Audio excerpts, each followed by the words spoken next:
नमस्कार, मैं हूं मयूरिका और फिर एक बार वीएनएम टीवी पर पॉलिटिकल चर्चा में आप सभी का स्वागत है। लोकसभा चुनाव का ऐलान हो चुका है। 19 अप्रैल से देश भर में लोकसभा के चुनाव शुरू हो रहे हैं। 7 मई को गुजरात और वडोदरा भी वोट करेगा। ऐसे में बहुत ज्यादा जरूरी है कि एक वोटर अपने सारे अधिकार के प्रति जागरूक हो। कैसे प्रतिनिधि चुना जाए, किसे वोट किया जाए, ये मतदाताओं के लिए जानना बहुत ज्यादा जरूरी है। और इसीलिए इस प्लेटफॉर्म से हम लगातार अवेयरनेस कैंपेन चला रहे हैं, क्योंकि आखिरकार मैं कह रही हूं हमेशा ही, आपका वोट, आपकी ताकत और आपकी हुकूमत। जब 5 साल आप खुद की सरकार चुनने जा रहे हैं, तब किन मुद्दों पर आपको प्रतिभागियों को परखना है, आपके यहाँ जो लोग कंटेस्ट कर रहे हैं वो कौन से मुद्दे लेकर आपके समक्ष आ रहे हैं, ये सब जानना बेहद जरूरी है।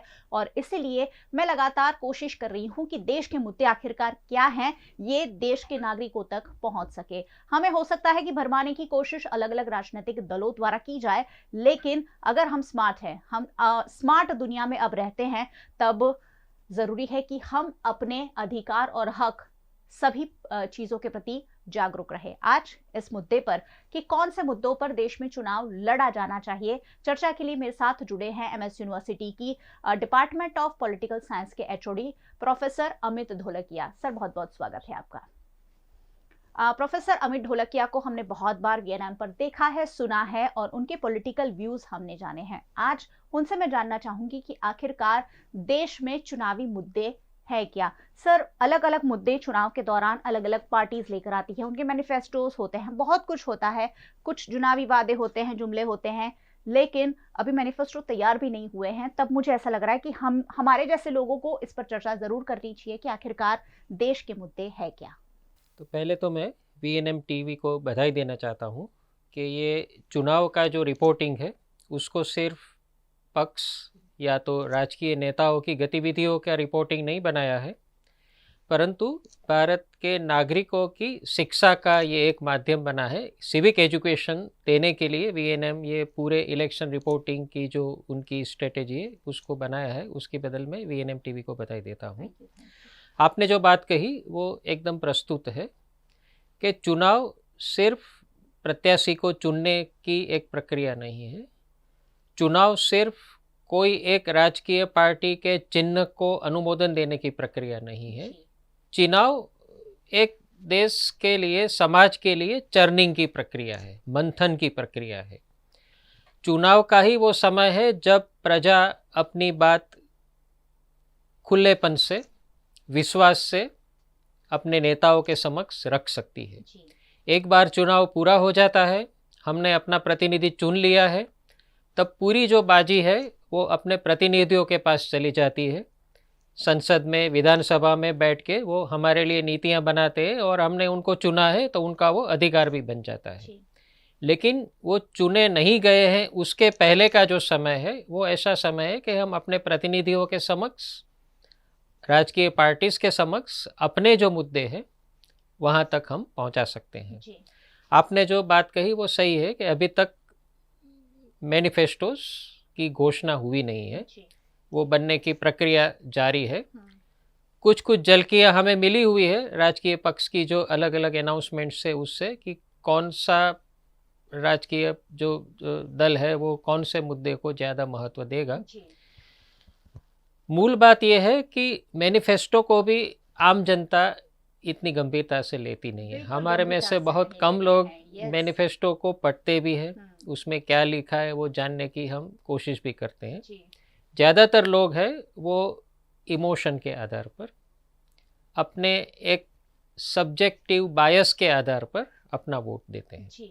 उनको लगता है कि ये नेता अच्छा है, या तो ये पार्टी अच्छी है, या तो कोई इमोशनल मुद्दा उसको स्पर्श कर जाता है, तो उस पार्टी या वो नेता को हम अपना वोट देते हैं। मैं सभी नागरिकों को कहूँगा कि पार्टी इम्पोर्टेंट है, नेता इम्पोर्टेंट है, उसमें कोई दो राय नहीं है, लेकिन पार्टी और नेता इसलिए है कि देश के कुछ मुद्दों को, देश की कुछ समस्याओं को हमें सॉल्व करना है। तो हमें पहले ये देखना है कि ये पार्टी या तो ये नेता देश की कौन सी समस्याओं को अग्रिमता दे रहा है, वो समस्या को सॉल्व करने के लिए उसके पास किस तरह की विचारधारा है, किस तरह की उसके पास स्ट्रेटेजी है, जी। किस तरह का पॉलिसी का पैकेज अगले 5 साल के लिए ये पार्टी या ये नेता हमें ऑफर कर रहा है, ये जानना बहुत ही ज़रूरी है और उस पर विमर्श करना भी ज़रूरी है, क्योंकि अलग अलग पार्टी अलग अलग स्ट्रेटेजी से हमारे प्रश्न को सॉल्व करने की कोशिश करती है। जी। तो मुझे लगता है कि ये पहल और इस तरह का विमर्श हम सब के लिए बहुत आवश्यक है। बिल्कुल सही बात कही सर ने कि सिविक एजुकेशन बहुत ज़्यादा ज़रूरी है। हम जब वोट करते हैं उसे अगर हम अपना अधिकार कहते हैं तो उसके बारे में सारी जानकारी हमारी होनी चाहिए। हम बहुत ही ऊपरी तौर पर चुनाव को देखते हैं। लोकतंत्र का ये सबसे बड़ा उत्सव है और उसमें सहभागिता, जब भी कोई त्योहार होता है घर का छोटे से लेकर बड़ा हर सदस्य उसमें उत्साह के साथ पार्टिसिपेट करता है। कोई घर सजाता है, कोई खाना बनाता है, ये कुछ ऐसी ही प्रक्रिया है। हमें देखा देखी में या कोई किसी के इन्फ्लुएंस में आके वोट नहीं करना है। 5 साल पहले जो मैनिफेस्टो दिया था उसे लेकर बैठिए, कितने वादे पूरे हुए हैं और नेक्स्ट मैनिफेस्टो में कितने वादे कैरी फॉरवर्ड हो रहे हैं, ये सारी बातें जानना बहुत जरूरी है। सर आपने बहुत बड़ी बात कही, मैनिफेस्टो कोई देखता नहीं है, कोई समझता नहीं है और 5 साल पहले का मैनिफेस्टो भी भूल दिया जाता है और हो सकता है कि वो 5 साल पहले वाला मैनिफेस्टो फिर एक बार 5 साल बाद आपके सामने रख दिया जाता है, क्योंकि आपको पता ही नहीं है कि आपने क्या क्या किया है। चलिए आज सर बात करने जब बैठे हैं कि देश के आखिरकार मुद्दे क्या है, क्या मानते हैं आप देश की जो बड़ी समस्याएं हैं वो क्या है जिसे पॉलिटिकल पार्टीज को या रिप्रेजेंटेटिव को सॉल्व करनी चाहिए? जरूर, मैं मेरा उत्तर सिविल सोसाइटी की ओर से दूंगा। राजकीय जो पार्टीज है उन्होंने तो अपने अपने मुद्दे प्रजा के समक्ष रखना शुरू कर ही दिया है और उनके महत्व को भी मैं कोई कम या तो उसको नज़रअंदाज नहीं करता हूँ, लेकिन उसके पैरेलल जिसको हम कहें ना एक ऑल्टरनेटिव मैनिफेस्टो, ऑल्टरनेटिव पैकेज, लोगों की ओर से क्या होना चाहिए। अभी भारत एक बहुत बड़ा देश है, वैविध्यपूर्ण देश है, तो ऐसा मैं नहीं समझता हूँ कि सर्व स्वीकृति से कोई एक पीपल्स मैनिफेस्टो या पीपल्स एजेंडा भारत में बन सकता है, क्योंकि अनेक तरह के यहाँ पर जूथ है, अनेक तरह के लोगों के हित है। तो स्वाभाविक है कि कुछ विरोधाभास लोगों के चिंतन में, लोगों के हित में होगा, लेकिन सामान्य रूप से हम कहें तो जो ज़्यादा आबादी है भारत में, जिस तरह के समूह की आर्थिक रूप से, सामाजिक रूप से जिनकी आबादी ज़्यादा है और जिनका आबादी ज़्यादा होने की वजह से उनकी बात भी शायद हमारी लोकतांत्रिक प्रक्रिया में ज़्यादा सुनी जाती है जी। तो ये जो आबादी ज़्यादा जिसकी है, ऐसे समुदाय हम अगर आइडेंटिफाई करें तो मेरे हिसाब से यंग लोगों की पॉपुलेशन भारत में बहुत ज़्यादा है। अगर सबसे ज़्यादा आबादी किसकी है भारत में हम डेमोग्राफिकली देखें तो अभी लगभग 35% जितनी भारत की जो आबादी है उसमें युवाओं का प्रतिनिधित्व है। और युवाओं की समस्या जो है, युवाओं के जो प्रश्न है, युवाओं की जो अपेक्षा है हमारे राजतंत्र से, हमारी सरकार से, उसका प्रतिघोष मैनिफेस्टो में और पॉलिटिकल पार्टीज़ का जो कैंपेन है उसमें होना चाहिए जी। युवाओं के प्रश्न क्या है मेरे हिसाब से, और कल ही यूनाइटेड नेशंस के इंटरनेशनल लेबर ऑर्गेनाइजेशन का जो रिपोर्ट आया है वो दिखा रहा है कि भारत में बहुत व्यापक बेरोजगारी की समस्या है। शिक्षित बेरोजगारी और अर्ध शिक्षित जो युवा वर्ग है उसकी बेरोजगारी जी। हमें ऐसी नीतियाँ चाहिए, कोई भी पार्टी की सरकार आए, हमें ऐसी नीतियाँ चाहिए भारत में जिससे रोजगार का सर्जन हो, रोजगारी का सर्जन हो, एम्प्लॉयमेंट का सर्जन हो। ये प्रश्न और भी ज़्यादा, ये पड़कार जो है देश के समक्ष और भी ज़्यादा संकुल इसलिए हो गया है कि आर्टिफिशियल इंटेलिजेंस और टेक्नोलॉजी का जो प्रयोग बहुत व्यापक स्तर पर और तेज़ी से अलग अलग क्षेत्र में होगा, उससे आज जिनके पास नौकरियां हैं उनकी भी शायद नौकरी चली जाने की संभावना खड़ी हो गई है। तो हमें, मुझे लगता है कि दोनों सेक्टर में, एग्रीकल्चरल सेक्टर में और मैन्युफैक्चरिंग सेक्टर में और सर्विसिंग सेक्टर में, जो इंडस्ट्री के जो सर्विसेज और मैन्युफैक्चरिंग सेक्टर है, तीनों में हम किस तरह से एम्प्लॉयमेंट बढ़ा सकते हैं, रेम्यूनरेटिव एम्प्लॉयमेंट बढ़ा सकते हैं, जी, उस तरह की नीतियों पर। और ये काम मैक्रो इकोनॉमिक पॉलिसी का है। ये काम ऐसा है कि सरकार की जो मैक्रो इकोनॉमिक पॉलिसी है उससे रोजगारी का सर्जन होता है। जी, तो रोजगारी का surgeon, employment generation in all the three sectors of the economy, according to me, should be given top priority by all political parties in their manifestos as well as in their policy making once they are elected. बिल्कुल सही बात है। जनसंख्या जैसे जैसे बढ़ती जा रही है, रोजगारी की समस्या गहराती जा रही है, रोजगारी दी जा रही है, लेकिन वो भारत की जो आबादी है उसे पहुंचने में नाकाम हो रही है। ऐसे में युवाओं को अगर हम बेरोजगार बनाएंगे तो वो गलत दिशा में जा सकते हैं, वो विदेश में जा सकते हैं। भारत का जो इंटेलेक्चुअल यूथ है वो विदेश में शिफ्ट हो रहा है, उसे रोकने के लिए जरूर कुछ ना कुछ करना चाहिए। मैं बहुत एग्री हूँ सर के मुद्दों से। सर, शिक्षा और स्वास्थ्य, इस पर क्या सोचते हैं आप? शिक्षा में नई शिक्षा नीति भारत सरकार ने घोषित कर दी है 2020 की साल में, जिसका अमल भी अलग अलग लेवल्स पर शुरू हो गया है। लेकिन इससे बात नहीं बनेगी।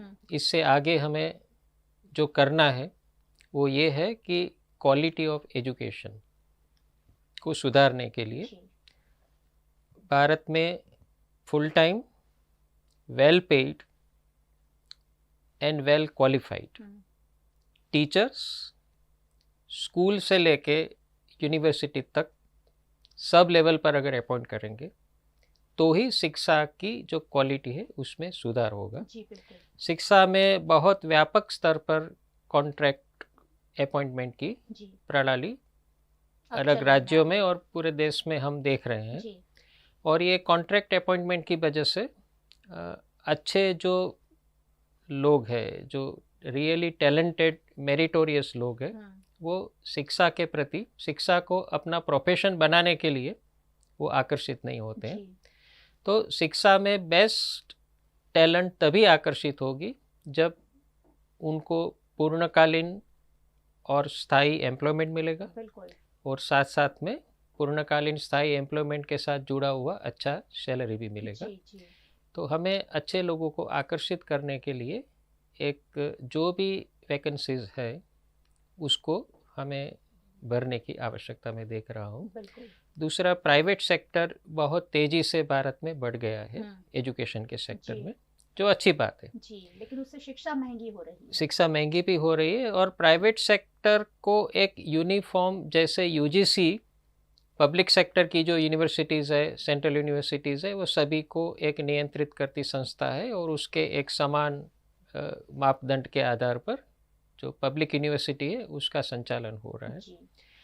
प्राइवेट सेक्टर की यूनिवर्सिटीज़ में भी इसी तरह की एक सुचारू संचालन व्यवस्था, या तो नीति, मैं संचालन व्यवस्था नहीं कहूँगा, लेकिन संचालन की नीति एक रूपता आए सभी में।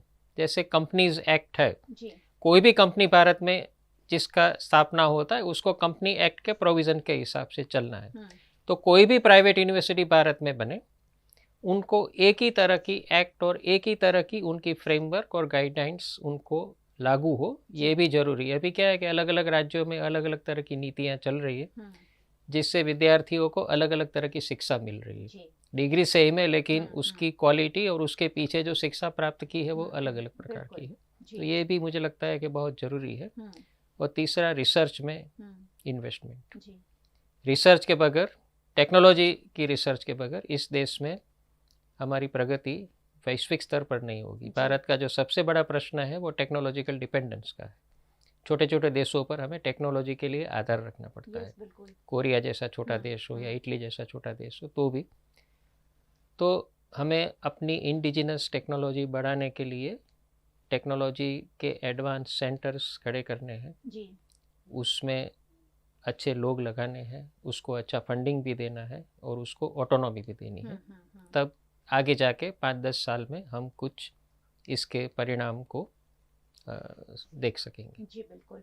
तो ये हैं देश के मुद्दे कि शिक्षा को आगे कैसे बढ़ाया जाएगा, क्योंकि शिक्षा लेते हैं यूथ, और यूथ ही देश का भविष्य है। ऐसे में जब हम स्किल बेस्ड, अगर अच्छा क्वालिटी वाला एजुकेशन ही नहीं दे पाएंगे, तो हम कैसे आशा करेंगे कि भारत जल्द से जल्द विकसित देश बन जाए। सर ने बहुत अच्छी बात कही कि कॉन्ट्रैक्ट बेस्ड एम्प्लॉयमेंट अब कहीं ना कहीं हर राज्य में लागू कर दिया गया है। उससे क्वालिटी खत्म हो रही है और सिर्फ क्वांटिटी बढ़ती जा रही है, जिससे कहीं ना कहीं शिक्षा पर असर पड़ रहा है। इंफ्रास्ट्रक्चर की कमी तो है ही, लेकिन अगर शिक्षकों की भी कमी होगी तो कैसे हम आशा करें कि देश का युवा एक बेहतर, जो देश दुनिया में टेक्नोलॉजी की जो बात की वहां compete कर सके। सर, स्वास्थ्य के बारे में भी मैं जरूर जानना चाहूंगी, स्वास्थ्य के सेक्टर में कैसा और क्या सुधार होना चाहिए? स्वास्थ्य में काफ़ी अच्छी प्रगति भी हुई है, पर्टिकुलरली जो आयुष्मान भारत योजना है सरकार की, उसकी वजह से भारत का जो वंचित वर्ग है, जो आर्थिक रूप से निर्बल है, ऐसे वर्ग को स्वास्थ्य के लिए एक्सेस मिला है जी। लेकिन पहले तो मैं ये कहूँगा कि इसमें जो भी इस लाभार्थी है वो सही लाभार्थी को आइडेंटिफाई किया जाए, तो क्योंकि बहुत सारे लोग ऐसे हैं जिनको जो गाड़ियां लेकर भी आयुष्मान कार्ड का इलाज ले रहे हैं। तो ये पूरी जो सिस्टम है उसको ज़्यादा ट्रांसपेरेंट बनाने की ज़रूरत है, ज़्यादा उसको अकाउंटेबल बनाने की ज़रूरत है। और साथ साथ में हम कितना भी प्राइवेट सेक्टर के साथ, क्योंकि आयुष्मान भारत एक तरह से प्राइवेट सेक्टर के साथ पार्टनरशिप वाली स्कीम है कि आपको कहीं भी आपको ट्रीटमेंट ले सकते हैं, लेकिन प्राइवेट सेक्टर की भी कुछ मर्यादाएं रहती है। तो सरकार को अपनी एक पैरेलल पब्लिक हेल्थ सिस्टम तो खड़ी करनी ही है। भारत को सबसे ज़्यादा ज़रूरत है प्राइमरी हेल्थ सेंटर्स और कम्युनिटी हेल्थ सेंटर्स की, क्योंकि आज भी घर के नज़दीक और स्वास्थ्य की सेवा हमेशा नज़दीक होनी चाहिए। आपको 15-20 किलोमीटर दूर जाना पड़े तो वो सेवा लेने के लिए स्वाभाविक है कि नागरिकों के पास सुविधा नहीं होती है। तो प्राइमरी हेल्थ सेंटर और कम्युनिटी हेल्थ सेंटर्स की संख्या भी बढ़ाने की ज़रूरत है, और उनमें जो अवेलेबल सर्विसेज है, अवेलेबल जो इक्विपमेंट्स है, पैथोलॉजिकल इक्विपमेंट हो, रेडियोलॉजिकल इक्विपमेंट हो, डायग्नोस्टिक इक्विपमेंट्स हो, वो प्राइमरी और कम्युनिटी हेल्थ सेंटर के लेवल पर भी बढ़ाने की मुझे लगता है बहुत आवश्यकता है जी। तो हर एक गांव में स्वास्थ्य की सुविधा near your place of residence होनी चाहिए। बिल्कुल, ये एक हमारा मुद्दा होना चाहिए जी। हम और आप सरकारी अस्पतालों में या क्लिनिक में आज भी नहीं जाते हैं। शायद क्यों नहीं जाते हैं इसका जवाब मेरे पास भी नहीं है। हमारे बच्चे अभी भी सरकारी स्कूलों में नहीं पढ़ते हैं, क्योंकि शायद ये हमारे मन में बैठ गया है कि वहाँ इंफ्रास्ट्रक्चर अच्छा नहीं ही होगा, वहाँ सर्विसेज अच्छे नहीं ही होंगे। तो सरकार जो भी आए उन्हें इस दोनों सेक्टर में बहुत ज्यादा सुधार करना होगा, ताकि लोगों का जो विश्वास है जो वहां से हट गया है कि हम सरकारी अस्पतालों में इलाज नहीं ले सकते, हम सरकारी स्कूलों में नहीं पढ़ सकते, ये हमारा जो कॉन्सेप्ट है वो तब बदलेगा जब वहां अच्छी से अच्छी सुविधा मिलेगी और प्राइवेट सेक्टर जो बहुत ज्यादा बढ़ गए हैं उससे कहीं ना कहीं कंट्रोल किया जाएगा। सर, इसके अलावा अगर छोटे मोटे जो इश्यूज हैं उस पर बात की जाए संक्षिप्त में, तो वो क्या होंगे? मैं उसको छोटा इशू नहीं कहूँगा बल्कि बड़ा इशू कहूँगा। वो भारत के किसान और भारत के कृषि जो क्षेत्र है उसकी और ध्यान देने की ज़रूरत है, क्योंकि पिछले 5 साल में हम देखा कि किसानों की असंतोष अलग अलग रूप से प्रकट हुई है। ये असंतोष का कारण ये है कि किसान की जो फसल है उसका रेम्यूनरेटिव प्राइस उनको मिलता नहीं जी। अभी ये नहीं मिलता है, उसके पीछे अनेक कारण हैं, लेकिन ये पूरा संशोधन करके मुझे लगता है कि किसान बनना, वो भारत में कोई आर्थिक रूप से कोई सोचता नहीं है कि मुझे समृद्ध बनना है तो मैं किसान बनूं। किसान कोई एक मध्यम या तो गरीब वर्ग के ही किसान होते हैं, ऐसी जो हमारी कल्पना है उसके हमें बाहर निकाल के एग्रीकल्चर को एक प्रॉस्परस सेक्टर कैसे बना सकते हैं उसके लिए एक पूरा आयोजन राष्ट्रीय स्तर पर होना चाहिए जी। जिसमें प्रोडक्टिविटी बढ़ाना एक पहला मुझे लगता है कि कदम है, क्योंकि भारत में प्रोडक्टिविटी बहुत ही लो है। 1 एकड़ ज़मीन से जितना हम उगाते हैं वो बहुत कम है जो वैश्विक जो अनुपात है उससे। तो ये क्यों हो रहा है ये भी हमें देखना है। बहुत सारे कारण हैं, टेक्नोलॉजी का भी कारण है, फार्म साइजेस जो कम हो रही उसका भी कारण है, पानी का भी बहुत ज़्यादा उपयोग भारत में हो रहा है। पानी की समस्या कृषि क्षेत्र को बहुत ही सीधे रूप से स्पष्ट करती है, लेकिन ये इसलिए कि शायद जो कृषि क्षेत्र में जिस तरह का विकास होना चाहिए इसका नहीं हुआ है, इसीलिए हमें ज़्यादा पानी की ज़रूरत पड़ रही है। तो कम पानी में कैसे ज़्यादा प्रोडक्टिविटी बने, ये ज़रूरी है। तीसरा, कोल्ड स्टोरेजेस की बहुत ज़्यादा आवश्यकता है। भारत में जैसे हॉस्पिटल्स की एक चेन होती है, हर एक गांव में मैं कह रहा हूँ हॉस्पिटल होनी चाहिए, इसी तरह से मैं कहूँगा कि 5-10 गाँवों के बीच में एक कोल्ड स्टोरेज भी होना चाहिए, जहाँ पर किसान अपनी फसल रख सके और वो ख़राब ना हो जाए। ज़्यादातर किसानों को अपनी फसल फेंक देनी पड़ती है क्योंकि वो पेरिशेबल आइटम होती है, उसके पास उसको स्टोर करने के लिए जगह नहीं होती है। तो ये एक मुद्दा है। और साथ साथ में अंतर्राष्ट्रीय स्तर पर किसानों को अपनी फसल बेचने की अभी भी परमिशन सीधे रूप से नहीं है। तो कहीं ना कहीं जो इंडस्ट्री को सुविधा उपलब्ध है कि वो कोई भी इंपोर्ट और एक्सपोर्ट कर सकते हैं, उस तरह की सुविधा कृषि क्षेत्र को नहीं है। कृषि क्षेत्र में इतना ज़्यादा नियंत्रण है अपने देश में कि आदमी रियली थक जाता है कि इतने सारे नियंत्रणों के साथ में कैसे कृषि क्षेत्र में एक प्रोफेशन की तरह, एक बिजनेस की तरह मैं उसको आगे नहीं बढ़ा सकता हूँ।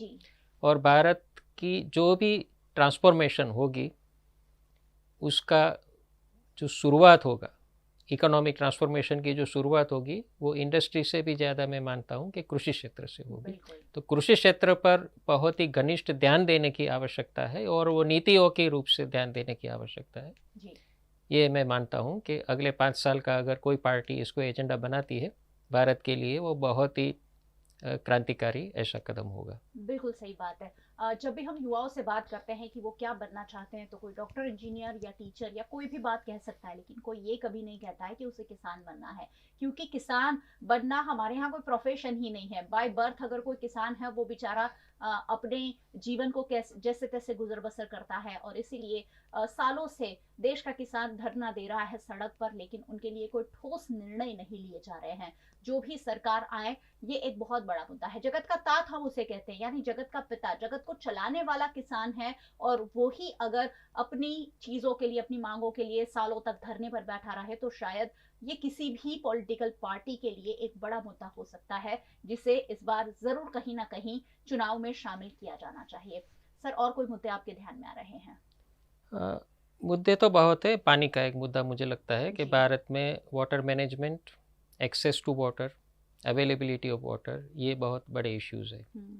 पानी जीवन की एक प्राइमरी नीड है, और आज भी भारत में जो पानी की अवेलेबिलिटी है, सरकार की बहुत सारी योजनाएं हैं, मैं ये नहीं कहता हूँ, लेकिन फिर भी देश की जो आबादी है, देश का जो भौगोलिक जो व्याप है, उसको देखते हुए making water available to everybody, it's a big challenge and we need to work upon.